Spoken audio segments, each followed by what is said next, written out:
Hello friends, అందరూ ఎలా ఉన్నారు? నేను చాలా బాగున్నాను ఫ్రెండ్స్. ఈ వీడియోలో హ్యాండ్స్ని పర్ఫెక్ట్గా ఎలా కట్ చేసుకోవాలి, ఎంత బాగా కట్ చేసినా చంక దగ్గర back side front side wrinkles వస్తున్నాయి, అసలు ఏ సైజు వాళ్ళకి చంక డౌన్ ఎలా తీసుకోవాలి, కొంచెం బొద్దుగా ఉన్న వాళ్ళకి అంటే ఫ్యాట్గా ఉన్న వాళ్ళకి, సన్నగా ఉండే వాళ్ళకి హ్యాండ్ డౌన్ ఎలా తీసుకోవాలి, ఇంత పర్ఫెక్ట్గా హ్యాండ్ ఫిట్టింగ్ రావాలి అంటే లోతుని ఎలా మార్క్ చేసుకోవాలి అనేది ఈ వీడియోలో క్లియర్గా ఎక్స్ప్లెయిన్ చేస్తాను.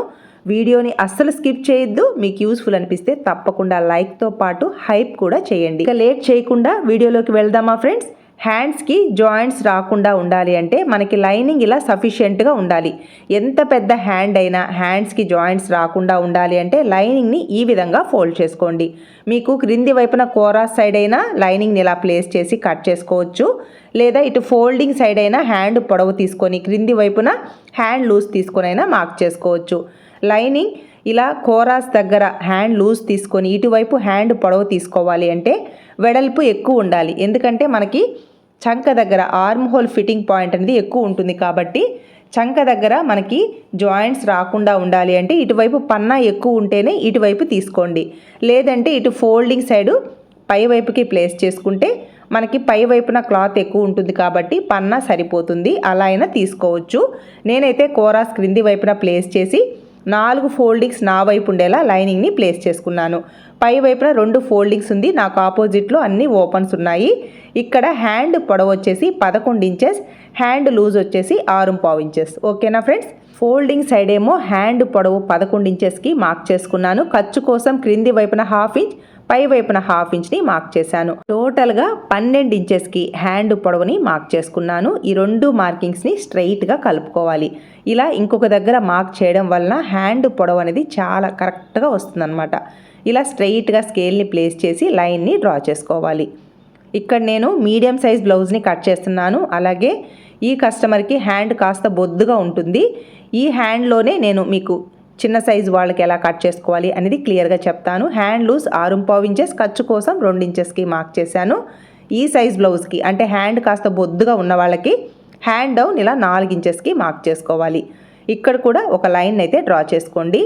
మామూలుగా ఈ సైజ్ బ్లౌజ్కి 3.5 సరిపోతుంది, కానీ హ్యాండ్ కాస్త బొద్దుగా ఉంటుంది కాబట్టి చంక దగ్గర లాగినట్టుగా టైట్గా లేకుండా లూజ్ రాకుండా ఉండాలి అంటే ఖచ్చితంగా 4 ఇంచెస్కి హ్యాండ్ డౌన్ని మార్క్ చేసుకోవాలి.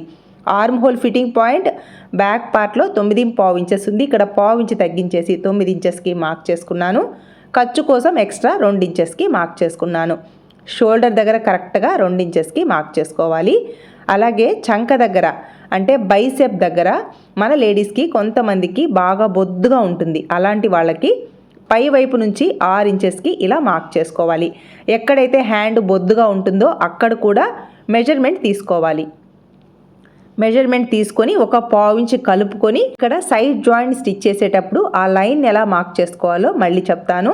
హ్యాండ్ కర్వ్ని డ్రా చేసేటప్పుడు ఇక్కడ 2 ఇంచెస్కి మార్క్ చేశాను కదా, ఈ మార్కింగ్ దగ్గర నుంచి హ్యాండ్ కర్వ్ని ఇలా నీట్గా డ్రా చేసుకోవాలి. బిగినర్స్కి ఇలా డైరెక్ట్గా డ్రా చేయడం రాకపోతే మన దగ్గర కర్వ్డ్ స్కేల్ ఉంది కదా, ఈ స్కేల్ని ఇలా ప్లేస్ చేసి ఈజీగా కర్వ్ షేప్ నీట్గా వచ్చేలా మార్క్ చేసుకోవచ్చు. ఇలా కరెక్ట్గా ప్లేస్ చేసుకోండి. ఇక్కడ నేను 1.35 ఇంచెస్కి డౌన్ని స్లైట్గా డౌన్ ఇచ్చాను. అలాగే ఈ కర్వ్డ్ స్కేల్ ఇలా టర్న్ చేసుకొని ఇలా మనం హ్యాండ్ కర్వ్ని డ్రా చేసుకోవాలి. నెక్స్ట్ ఈ 2 మార్కింగ్స్ని అందరికీ లెగ్ కర్వ్డ్ స్కేల్ని ప్లేస్ చేసి డ్రా చేయకూడదు. ఎందుకంటే హ్యాండ్ క్రింది వైపున బ్యాక్ సైడ్ లూజ్ వస్తుంది కదా, అలా ఎందుకు వస్తుందో ఇప్పుడు చెప్తాను చూడండి. మామూలుగా ఇలా లెగ్ కర్వ్డ్ స్కేల్ని ప్లేస్ చేసి ఈ 2 మార్కింగ్స్ని ఇలా కలుపుకుంటాం. ఇదే విధంగా మనం సైడ్ జాయింట్ని స్టిచ్ వేసుకుంటాము. ఇక్కడెక్కడ కట్ చేయాల్సిన పని లేదు. మనకి సైడ్ జాయింట్ స్టిచ్ చేసేటప్పుడు మాత్రమే మనం కరెక్ట్గా స్టిచ్ వేసుకుంటే చంక దగ్గర కానీ బ్యాక్ సైడ్ కానీ ఫ్రంట్ సైడ్ కానీ వ్రింకిల్స్ అనేది అస్సలు రాదు. చూసారా, ఇక్కడ లూజ్ తీసుకోవాలి. అంటే బాడీ మీద మెజర్మెంట్ తీసుకుంటే వచ్చిన మెజర్మెంట్కి ఒక 1/2 ఇంచ్ కలుపుకొని లూజింగ్ ఇవ్వాలి. ఈ కస్టమర్కి బైసెప్ దగ్గర లూజ్ వచ్చేసి 8 ఇంచెస్ ఉంది, కానీ ఒక 1/2 ఇంచ్ కలుపుకోవాలి అంటే లూజింగ్ కోసం అనమాట. మరి బాడీ మీద మెజర్మెంట్స్తో మార్కింగ్ ఇవ్వకూడదు.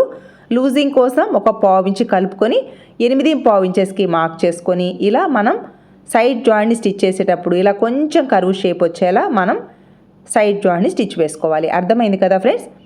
ఈ కస్టమర్ ఆర్మ్ హోల్ లూజ్ ఏమో తక్కువ, కానీ హ్యాండ్ క్రింది వైపున ఫ్యాట్ ఉండడం వలన ఆ ఫ్యాట్ ఇలా మార్క్ చేసుకోవాలి. అప్పుడే మనం సైడ్ జాయింట్ని ఈ విధంగా స్టిచ్ వేశారనుకోండి చాలా నీట్గా హ్యాండ్కి కావాల్సినంత లూజ్ అనేది కరెక్ట్గా వస్తుంది. సపోజ్ మీరు ఇలా స్టిచ్ చేయకుండా మామూలుగా లైన్ని డ్రా చేశాను కదా అలా స్టిచ్ వేశారు అంటే మీకు ఖచ్చితంగా బ్యాక్ సైడ్ ఫ్రంట్ సైడ్ లాగినట్టుగా పట్టినట్టుగా క్లాత్ అనేది ఈ టైట్ అక్కడికి వెళ్ళిపోతుంది. సపోజ్ సన్నగా ఉన్నారు కస్టమర్, చాలా సన్నగా ఉన్నారు, అలాంటి వాళ్ళకి ఈ బైసెప్ దగ్గర లూజ్ తీసుకొని ఇలా తన బాడీ తీరుకు తగినట్టుగా కొందరికి ఇలా లోపల వైపుకి మార్కింగ్ వస్తుందన్నమాట. అంటే లూజ్ తీసుకొని ఆ లూజ్కి పావించి కలుపుకుంటే ఇలా లోపల వైపుకి మనం సైడ్ జాయింట్ని స్టిచ్ వేసుకోవాలి.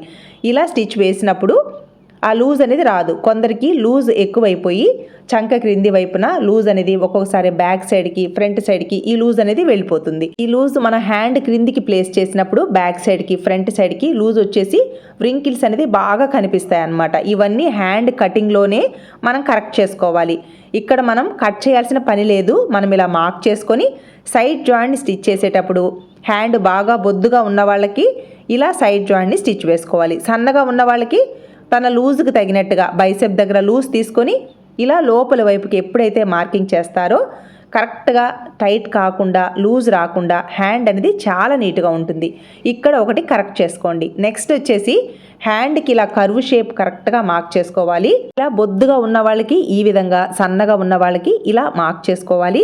ఇక్కడ మనం ఎక్కడ కట్ చేయాల్సిన పని లేదు. మనం సైడ్ జాయింట్ని స్టిచ్ చేసేటప్పుడు వాళ్ళ బాడీ తీరుకు తగినట్టుగా బైసెప్ దగ్గర లూజ్ తీసుకొని ఈ విధంగా మార్క్ చేశారు కదా, మార్కింగ్ చేసుకున్న విధంగా మనం సైడ్ జాయింట్ స్టిచ్ వేసుకున్నారు అంటే టంక దగ్గర ఒక్క ముడత కూడా రాకుండా ఫిట్టింగ్ చాలా నీట్గా ఉంటుంది ఫ్రెండ్స్. ఇలా టక్స్ ఇస్తే మనకి స్టిచ్చింగ్లో కరెక్ట్గా ఈ టక్స్ దగ్గరికి సైడ్ జాయింట్ రావాలి. ఈ కస్టమర్కి ఆర్మ్ హోల్ తక్కువ ఉంది కానీ బైసెప్ దగ్గర ఫ్యాట్ అనేది ఉండడం వలన మనకి సైడ్ జాయింట్ కొంచెం ఇలా క్రాస్గా స్టిచ్ వేసుకున్నారు అంటే చంక దగ్గర ముడతలు రాకుండా టైట్ కాకుండా ఉంటుంది. నెక్స్ట్ హ్యాండ్కి కరువు తీయడం, అలాగే మనం సైడ్ జాయింట్ దగ్గర ఇలా మార్క్ చేసుకున్న తర్వాత లోతు కూడా కరెక్ట్గా తీసుకోవాలి. ఈ కస్టమర్కి బస్ట్ హెవీగా ఉండడం, కాస్త బొద్దుగా ఉంటారు కాబట్టి లోతు ఖచ్చితంగా 3/4 ఇంచ్ వరకు తీసుకోవాలి. చిన్న సైజ్ బ్లౌజ్ బాగా సన్నగా ఉంటే 1/2 ఇంచ్ సరిపోతుంది. మీడియంగా ఉంటే 3/4 ఇంచ్ వరకు తీసుకోవాలి. బాగా బొద్దుగా ఉండి బస్ట్ హెవీగా ఉన్నప్పుడు 3/4 ఇంచ్ నుంచి 1 ఇంచ్ వరకు లోతుని కట్ చేసుకోవాలి. లోతుని కట్ చేసేటప్పుడు ఈ టక్స్ పాయింట్ దగ్గర నుంచి 1 ఇంచుకి, క్రింది వైపున టక్స్ పాయింట్ దగ్గర నుంచి 1 ఇంచుకి ఇలా మార్క్ చేసుకొని మధ్యలో ఇంకొక మార్కింగ్ వేసుకొని మధ్యలో కరెక్ట్గా 3/4 ఇంచ్ దగ్గర లోతుని కట్ చేయాలి. ఇక్కడ 3/4 ఇంచ్ ఎందుకు తీస్తున్నామంటే బస్ట్ హెవీగా ఉంటుంది, కాస్త బొద్దుగా ఉంటారు. 3/4 ఇంచ్ కట్ చేయడం వలన చంక దగ్గర వ్రింకిల్స్ అనేది అస్సలు రాదనమాట. ఇలా వాళ్ళ బాడీ తీరుకు తగినట్టుగా మనం కటింగ్లో చిన్న చిన్న చేంజెస్ ఇవ్వాలి. ఇవి మ్యాథ్స్ క్యాలిక్యులేషన్స్ కాదు కదా ఫ్రెండ్స్. ఎవరి బాడీ తీరుకు తగినట్టుగా మనం ఫిట్టింగ్ ఇలా ఇచ్చామనుకోండి, చంక దగ్గర ఫ్రంట్ సైడ్ కాదు బ్యాక్ సైడ్ కాదు, అలాగే హ్యాండ్కి చంక క్రింది వైపున ఎక్కడ లూజ్ రాకుండా ఫిట్టింగ్ ఇంత నీట్గా ఉంటుందన్నమాట. ఇక్కడ హ్యాండ్ని కట్ చేసేటప్పుడు ఖచ్చితంగా మీరు ఈ టిప్స్ని పాటించారు అంటే చాలా నీట్గా ఫిట్టింగ్ వస్తుంది. ఇలా ట్రై చేయండి. హ్యాండ్ని కట్ చేసేటప్పుడు చాలా వరకు వ్రింకిల్స్ని అవాయిడ్ చేసేయచ్చు. చూసారు కదా ఫ్రెండ్స్, లోతు షేప్ అనేది ఇలా నీట్గా రావాలి. మీ డౌట్స్ క్లియర్ అయ్యాయి అనుకుంటున్నాను. మీకు ఇంకా అర్థం కాలేదు అంటే మీ డౌట్స్ని కమెంట్స్లో అడగండి. నెక్స్ట్ వీడియోలో ఇంకా క్లియర్గా ఎక్స్ప్లెయిన్ చేయడానికి ట్రై చేస్తాను. ఈ వీడియో మీకు యూస్ఫుల్ అనిపిస్తే లైక్ చేయండి, షేర్ చేయండి. మీ సపోర్ట్ ఎప్పటికీ ఇలాగే ఉంటుంది అనుకుంటున్నాను.